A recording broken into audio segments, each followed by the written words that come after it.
പത്തനംതിട്ട കുളനട സഹകരണ ആശുപത്രി ഭരണസമിതി തിരഞ്ഞെടുപ്പിൽ കോൺഗ്രസുകാർ വിപ്പ് ലംഘിച്ച് വോട്ട് ചെയ്തു. പാർട്ടി സ്ഥാനാർത്ഥിയെ തോൽപ്പിച്ച 6 പേർക്ക് സസ്പെൻഷൻ. ഔദ്യോഗിക സ്ഥാനാർത്ഥി ജി രഘുനാഥന്റെ പരാജയത്തിലേക്ക് കാര്യങ്ങളെ എത്തിച്ചത് ഗ്രൂപ്പ് പോരെന്നാണ് സൂചന. CK അഭിലാൽ ഉണ്ട്. അഭിലാൽ, വളരെ പ്രധാനപ്പെട്ട ഒരു തിരഞ്ഞെടുപ്പ് എന്ന നിലയിലാണോ പാർട്ടി കോൺഗ്രസ് കുളനട സഹകരണ ആശുപത്രി ഭരണസമിതി തിരഞ്ഞെടുപ്പിനെ കണ്ടത്?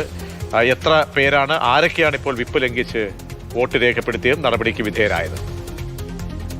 കോൺഗ്രസ്കാർ തമ്മിലായിരുന്നു മത്സരം. കോൺഗ്രസിന്റെ ഔദ്യോഗിക സ്ഥാനാർത്ഥി ജി രഘുനാഥും വിമതനായി വന്നത് DCCയുടെ ജനറൽ സെക്രട്ടറി NC മനോജുമാണ്.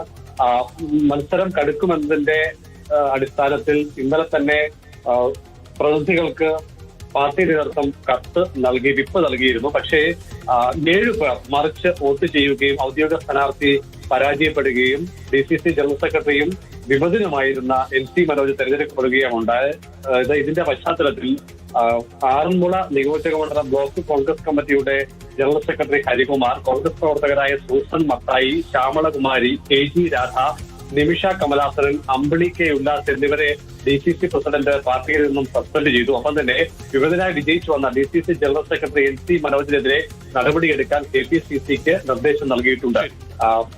മത്സരത്തിൽ പാർട്ടിയുടെ ഔദ്യോഗിക സ്ഥാനാർത്ഥിക്കെതിരെ മത്സരം ഉണ്ടാവുകയും അതോടൊപ്പം തന്നെ അയാളെ പരാജയപ്പെടുത്താൻ ഉണ്ടായ ഗൂഢാലോചനയ്ക്ക് പിന്നിൽ ജില്ലയിലെ ഒരു മുൻ MLA അടക്കമുള്ളവരുടെ പേര് ഉയർന്നു കേൾക്കുന്നുണ്ട്. എന്തായാലും പാർട്ടിയിലെ ഗ്രൂപ്പ് സമവാക്യങ്ങളുമായി ബന്ധപ്പെട്ട തർക്കങ്ങളും പ്രശ്നങ്ങളുമാണ് ഇത്തരത്തിലൊരു സാഹചര്യം സൃഷ്ടിച്ചെടുത്തത്. ശരി, CK അഭിലാൽ പത്തനംതിട്ടയിൽ.